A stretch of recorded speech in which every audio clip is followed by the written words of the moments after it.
It began with a clash of opposites: fire and ice, water and wind.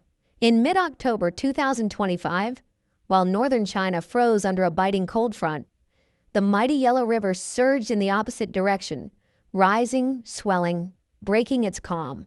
It was nature's contradiction, floods and frost striking at the same time, testing the strength of the land and its people. By October 17, 2025, Beijing and the northern provinces were caught in chaos. The country stood between two extreme forces: the coldest air of the season sweeping from the north, and a wall of floodwater rushing through the heart of China's second-longest river. Millions felt the tension of two disasters colliding at once. The Yellow River, known as China's sorrow, was once again showing why it earned that name. Since late August, heavy rains had poured relentlessly over western and central China. The autumn rainy season had turned fierce. Torrents hit the southern basin of the Yellow River, hammering the midstream areas that pass through Shaanxi and Shanxi. By October, 4 consecutive rounds of intense rainfall had drenched these provinces. The accumulated precipitation was nearly 6 times higher than the usual seasonal average, the highest ever recorded. Under this deluge, the Fen River, the Wei River, and the Beiluo River, all major tributaries of the Yellow, rose above their warning limits. The earth, already soaked from weeks of rain, could hold no more.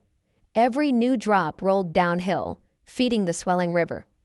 On the night of October 15, the hydrological station at Tongguan, one of the main monitoring points of the Yellow River, recorded a discharge of 5,010 cubic meters per second.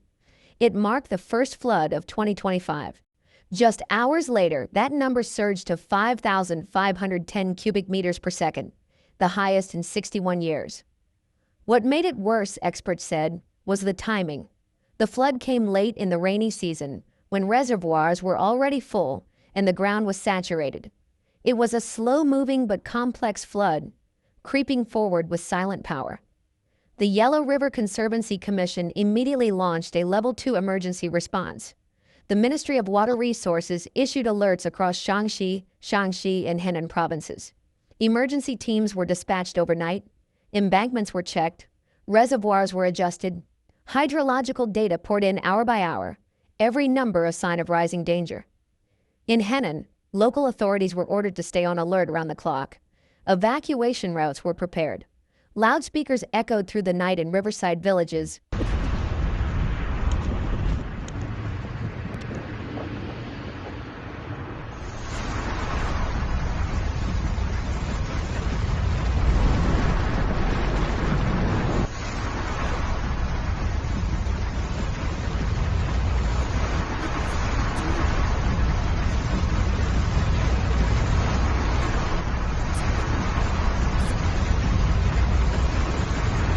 Warning residents of the risk of sudden surges.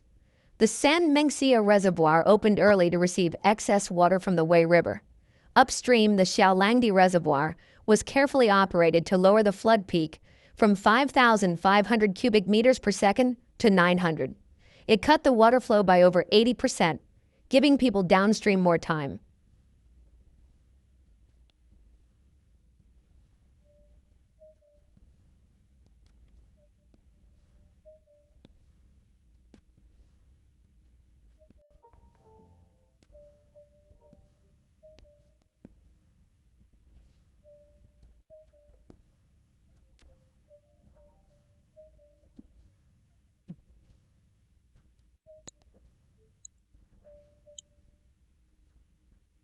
By October 17, 41 operational directives had been issued to manage the flood flow.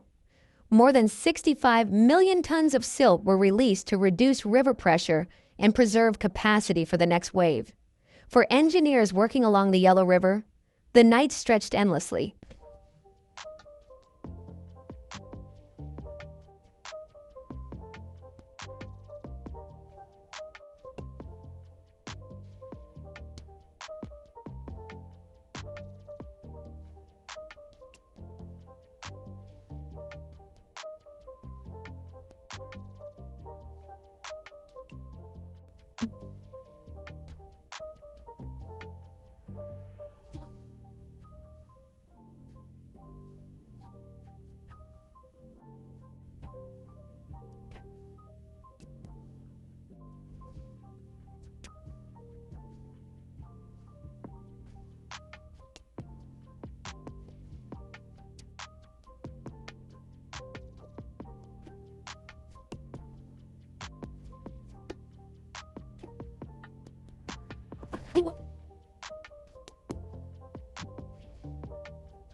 In Shanxi, flood control engineer Liu Zhangguo said his team could not sleep.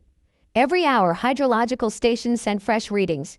Even a slight deviation triggered alarms. Surveillance cameras and drones were used to monitor embankments in real time. But tension hung heavy in the air. It felt like a thread stretched under 1,000 weights.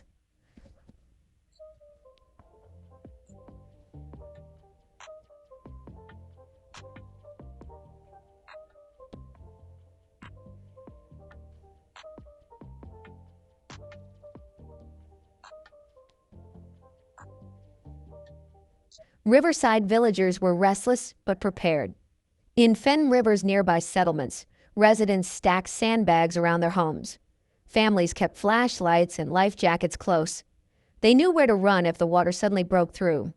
The village chief explained that shelters had been built on higher ground for the elderly, and evacuation drills had been conducted days before the storm hit. Online, images spread rapidly: men reinforcing riverbanks, women moving belongings to rooftops, children wading through muddy courtyards. Some villagers, remembering past floods, built makeshift rafts from barrels and sandbags, determined not to be caught off guard again. But while the Yellow River's middle reaches were drowning in floodwater, the north was freezing over. A powerful cold wave swept in from Siberia, described by meteorologists as the strongest of the year's second half. Yellow alerts were issued across Beijing, Tianjin, Hebei, Inner Mongolia, and Heilongjiang. In many cities, temperatures fell more than 10 degrees overnight.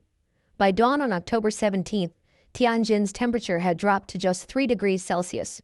The National Meteorological Center said the season had shifted in a single night, pushing the north into winter almost instantly. In Beijing, strong winds lashed through the city. Taxi drivers spoke of running heaters after using air conditioning the day before. Street vendors burned coal to keep warm, saying the cold felt like December even though it was still autumn. Schools urged students to wear thick coats, and clothing stores filled with people searching for winter wear. Farther northeast, Heilongjiang and Harbin saw their first snow of the season. The early freeze forced heating systems to start days ahead of schedule. In Harbin, officials launched full-scale heating operations to cover more than 380 million square meters of homes. Residents cleared snow from their porches, saying winter had arrived too soon.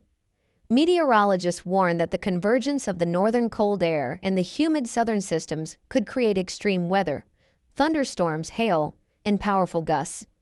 Even minor atmospheric changes could now trigger chaos across the Yellow River Basin or the North China Plain. In the flood zones, people faced an impossible balance: too much water, too little warmth. Satellite data showed snow already blanketing Inner Mongolia in Xinjiang, where night temperatures dropped below -5 degrees. Hospitals across northern China reported an alarming surge in flu cases.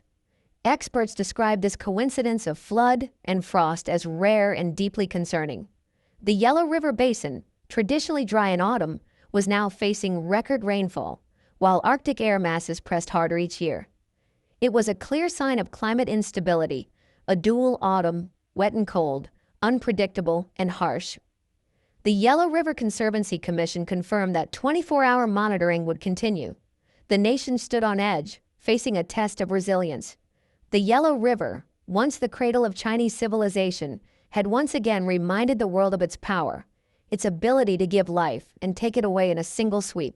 没事的啊，咱现在能投出去就不错了，啊。嘿，好铁爸爸，再看看成啥了？再看看成啥了？